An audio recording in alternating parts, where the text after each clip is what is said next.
বিদেশ ফেরত স্বামী কার বাড়িতে আগে যাবেন তা নিয়ে বিমানবন্দরেই দুই স্ত্রীর রীতিমতো যুদ্ধ। বিমানবন্দর চত্বরে স্বামীকে নিয়ে টানাটানি শুরু করেন তারা। এতে হতবাক হয়ে দাঁড়িয়ে থাকেন যুবক।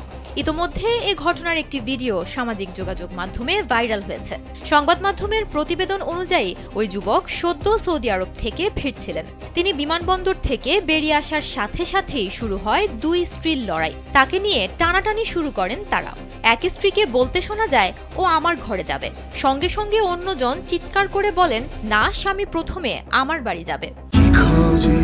সেনসেশন ক্লাসিক স্ট্রবেরি ও কফি ভ্যারিয়েন্টে দুই স্ত্রীর বাকবিতণ্ডা দেখে কিছুক্ষণ কিংকর্তব্য বিমূঢ় হয়ে দাঁড়িয়ে থাকেন যুবক। পরে বিরক্ত হয়ে এগিয়ে যেতে থাকেন তিনি। পিছু পিছু এগিয়ে যান তার দুই স্ত্রীও। ভিডিও দেখে মিশ্র প্রতিক্রিয়া জানিয়েছেন নেটিজেনরা। একজন ইন্টারনেট ব্যবহারকারী লিখেছেন, এজন্য দুটি বিয়ে করতে নেই, বাড়ি ফিরেও শান্তি পাওয়া যায় না। ভারতীয় সংবাদ মাধ্যম আনন্দবাজার দাবি করেছে, আলোচিত এই ঘটনা ঘটেছে ভারতের বিহারে। তবে নেটিজেনদের অনেকেই দাবি করেছেন ঘটনাটি ঘটেছে বাংলাদেশে।